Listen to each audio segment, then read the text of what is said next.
So the site of action of antagonist and agonist that can differ. This theory can explain the ability of partial agonists to possess both agonist and antagonistic property. Since our partial agonist we will use that will have different activity, like as name suggests, it is a partial agonist. So it may act as a partial agonist or partial antagonist. So this theory explains how it acts in both manner. The partial agonist interact with the remaining unoccupied receptor. There is an increase in receptor response up to maximum response for partial agonist interaction. Now, sixth theory was the two-state theory. This theory is also same with that last theory also only that two type of receptor are present. One is active and one is inactive form. And same agonist will bind to the active form, antagonist will bind to the inactive form, and they will shift the equilibrium. So you can see in diagram that a drug is D is our drug that is coming and binding to resting state. It will form the complex and it will show the action. If it will bind to resting active form, it will show the action. In the absence of natural ligand or agonist, the equilibrium between the active form and inactive form defines the basal activity of receptor. That if no ligand is present, so as we said that active and inactive form that are present in equilibrium. So what is a basal activity? That is in absence of any ligand, what activity will be of that receptor that can be seen. A drug can bind to one or both of these conformational state according to equilibrium constant Kd and K star D for conformation of drug receptor complex with the resting and active state respectively. So full agonist will bind to active site, partial agonist will bind to active or inactive, full inverse agonist bind only with the inactive form, and the partial inverse agonist will bind preferably to inactive form. An antagonist will have equal affinity for both active as well as inactive. So it will block all the receptors and it will block the action. Now, as we seen some forces earlier, there are more forces. First is a covalent bond by which our drug get attached with the receptor. So as we saw that it is very strong bond, but it is generally seen with enzyme and DNA. The majority of drug combine with their receptor by weak molecular interaction. These interactions form a stronger link between the drug and its receptor, but individually the interaction are reversible. The covalent bond are important as compared to other bond. Now, ionic bond or electrostatic interaction. Since in our body lots of ions are present in amino acids, also you can see that even acidic and basic group both are present. So, depending upon the pH of our body, that will alter and that will get bind to our ligand, and that is known as ionic interaction. Ion dipole interaction or dipole dipole interaction. This is a result of greater electronegativity difference of atom such as oxygen, nitrogen, sulfur, or halogen. So in our amino acid, lots of halogen atom are also present, or nitrogen, sulfur, like electronegative atom are present. So they can show or they can bind with our ligand by ion dipole or dipole dipole interaction. This dipole in the drug molecule can be attracted by ion or by other dipole in the receptor provided charge of opposite sign. Then, because of the charge of dipole is less than that of an ion, a dipole dipole interaction is weaker than a ion dipole interaction. Now, after that, hydrogen bond. So, in hydrogen bond, they are also type of dipole dipole interaction only, but that are between proton of the group that is in our amino acid, whichever proton is present, it is between that and electronegative atom of our drug. So the most significant hydrogen bond occur in molecular where X and Y are N and O, like where nitrogen, oxygen would be present. The most of hydrogen bond can be seen. Then charge transfer complex. When a molecule that is a good electron donor comes into contact with a molecule that is a good electron negative acceptor. So the donor may transfer some of its charge to acceptor. and this will form our charge transfer complex. So these are actually not present in that much extent as compared to our hydrogen bond, dipole moment, all that force, covalent bond, they are present more. Then this is explanation of donor group and acceptor group that you would be knowing better. After that, halogen bonding. Since in as I said earlier, in our amino acid, lots of halogens also present. So our halogens will show that halogen bonding with the compound present in our drug. Van der Waals force or London force that are also present in non-polar molecule may have that temporary non-symmetric distribution of electron density. Since in our body lots of non-polar compounds are present, and because of that they will interact with the drug by the van der Waals force on London. This force is very weak and only significant when there is a close surface contact of the atom. After that, we'll see what is agonist. Agonist are molecule that activates receptor. It will activate our receptor, and it will show affinity or activity. So it will also activate, that is, it will have affinity towards our receptor, and it will have intrinsic activity. Then what is a full agonist? If a drug binds to a receptor and produces a maximum biological response that mimic the response to an endogenous ligand, it is known as full agonist. That agonist which will bind to the receptor and it will show maximum response, that is 100% of response, then it will be known as full agonist. Full agonist stabilizes the receptor in its active state and hence the activity will be maximum. Second is partial agonist. What partial agonist will do? Partial agonist will have efficacy greater than zero, but it won't be to 100%. It will initiate the activity, but it will be to some extent, not 100%. A partial agonist may have affinity that is greater than or less than equivalent to full agonist. It is in diagram, you can see that ligand is coming and it is getting bind to our receptor, and it will show 100% activity, then it is a agonist. And if it will show less activity, then it will be partial agonist. What is the inverse agonist? They produce a response below the baseline response. What is the baseline response? That response of the receptor in absence of any ligand. So what inverse agonist will do? It will decrease the response from basal line also, means the response will go in negative. So it is known as inverse agonist. This decrease the number of activated receptor to below observe the absence of drug. They exerted the opposite pharmacological effect of receptor agonist. What is antagonist? Antagonists are drugs that decrease the action of another drug or an endogenous ligand. Antagonist, as such, if in absence of agonist, antagonist have no use. But when you antagonist will be used with agonist, it will decrease the action of that agonist. An antagonist has no effect itself. Antagonists produce no effect by themselves. They compete with the antagonist, compete with the agonist. So there can be two type of antagonist. One is competitive antagonist. One is non-competitive antagonist. Competitive antagonist, what they will do? They will bind to the same site as that of the agonist will bind. But what non-competitive antagonist will do? That will bind to different site. So since the site will be different, they doesn't compact, they doesn't compete with the receptor. So this is the basic difference between the competitive antagonist and non-competitive antagonist.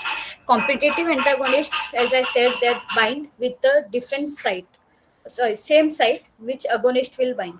So they will compete with the agonist. Whoever will reach fast, that will block that receptor. If agonist will reach fast or it will reach first, so it will show the action. If antagonist will reach fast, it will block the action. Whereas non-competitive antagonist, irrespective of the agonist, they will go and bind to different site on the receptor. So even if our agonist will go and bind to the receptor, it won't show any action, since antagonist will go and that will block that receptor. In competitive antagonist, that will resemble chemically with the agonist, since it have to bind on the same site, so it will chemically resemble with the agonist. But in non-competitive antagonist, since it is binding to different site, so it doesn't need to be resemble with the structure of agonist. The same maximum response can be attained by increasing the dose of agonist. So if agonist will be present in more concentration, it won't allow antagonist to bind on the receptor, and because of that, we can increase our output of response by increasing the concentration of agonist. But in case of non-competitive antagonist, even if we increase the concentration of agonist, since our drug will go and bind on different site, so it will already block that receptor, so there is no use of increasing the concentration of agonist. We cannot attain that response again in case of non-competitive antagonist. In competitive antagonist, the curve of dose response curve, that will shift on right side, since we can increase our concentration of agonist, so it will shift to the right side. But in non-competitive antagonist, even if we increase concentration or we decrease concentration, there is no use, since already all receptor are damaged. So because of that, the curve will be flattened.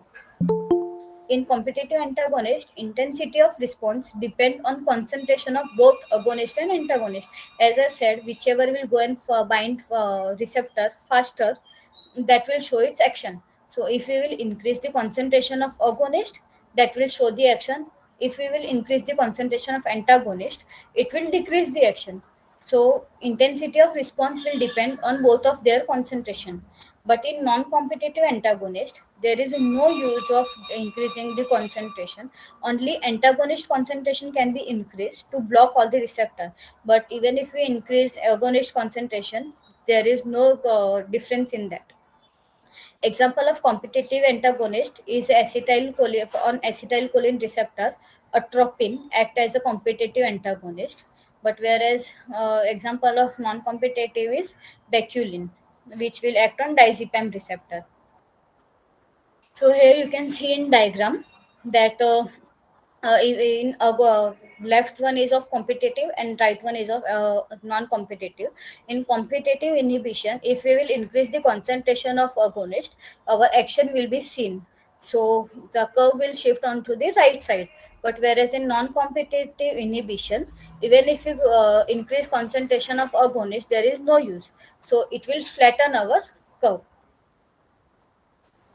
Now we will see different type of receptors. So first we'll see ion channel receptor. What are ion channel receptor? Ion channels are membrane protein that allows ion to pass through the ion pore. So there are lots of ion pore present on our cell membrane that are generally in closed state. So when this receptor will propagate the response, that will cause the opening of that pore, and that will allow the passage of ions through it. So as name suggests, ion channels membrane proteins are allowing the passage of ions through it. So their function includes to establish a resting membrane potential, action potential, and they also propagate the electrical signals by regulating the flow of ions across our cell membrane.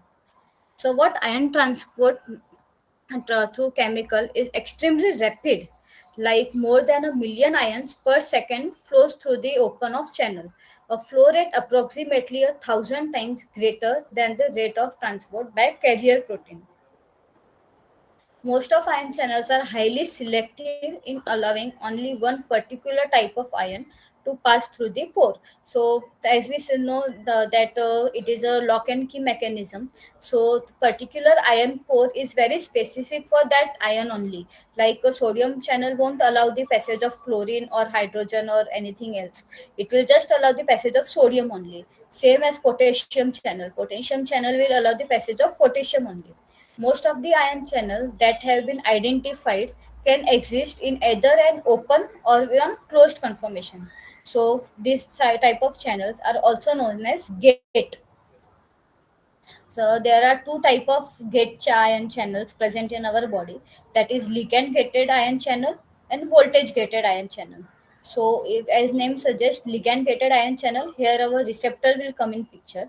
But in voltage gated ion channel, where voltage will play in picture. So that movement of the ion will depend on the change in voltage both side of the cell, inside and outside. So now we won't study the voltage gated channel. Since we are studying the receptor, we will just go for ligand gated channel. So ligand gated channels openly response to binding with the neurotransmitter on their signaling molecule. So in our body, generally neurotransmitters are released by our brain, and that will go and bind to that receptor, ion gated receptor, and that will cause the passage of molecules. This is the diagrammatic representation, that you can see that red one, that is our ligand, that will go and bind to our receptor, that will cause the opening and passage of ions. Now, ligand gated ion channels are also known as inotropic receptors. Since they are based on ion passage, they are also known as inotropic receptors, and they are a group of transmembrane ion channel protein which opens to allow ions such as sodium, potassium, calcium, and chlorine to pass through the membrane. And such here, what are the ligand? Ligand are generally neurotransmitter. So the fundamental role of ion channel is the transmission of electrical impulse. Whatever impulse is transferred, that is a signal from our body to brain, that are transferred by these ion channels. So here, this is a diagrammatic representation. The receptor is a nicotinic receptor. So that nicotinic acetylcholine receptor, the ligand will go and bind to that. When they will bind, they are opening that channel. They will open, and that will allow the passage of sodium. When enough sodium will come inside, that will again get closed, and again it will come into back into that original shape. Here it is a second type of diagrammatic representation. In extracellular fluid, our ligand is coming and binding. It is opening the channel, and ion will move inside. So neurotransmitters released from presynaptic cell bind to the receptor on the membrane of postsynaptic cell, where they act to open ligand-gated ion channel. Binding of acetylcholines open a channel that is permeable to both sodium. This permits the rapid influx of sodium ion, which depolarizes the plasma membrane and trigger the action potential. Now, due to the influx of this sodium ion, fluid become more positive, since sodium ion is carrying positive charge. So, when sodium will move inside, lots of sodium will come, and it will create the positive environment inside the cell. This leads to depolarization of plasma membrane, and depolarization of plasma membrane will allow action potentials to travel down the length of nerve cell axon as electrical signals. So when our plasma membrane will be depolarized, it will allow the our signal to travel from upward to downward to the nerve cell of another axon, now resulting in rapid transmission of nerve impulse over long distance. So whichever electric impulse or whichever sense we signal we send to our brain, that are all sent by these ion channels. The arrival of action potential at the terminus of neuron releases the neurotransmitters such as acetylcholine, which carry signal between the synapse and cells. So this was our ion channels. Now we will see G protein coupled receptor. So what are the G protein coupled receptor? G protein coupled receptor, as name suggests, they are attached with the G protein. They are also known as guanine nucleotide binding proteins. So that involved in transmitting signals and also function as molecular switches. G protein coupled receptor, also known as 7 transmembrane domains receptor, that is 7T receptor. This is a very important, that G protein is 7 transmembrane domain receptor, since they contain 7 type of unit in that. So also known as serpentine receptor. It constitutes a large protein family of receptor that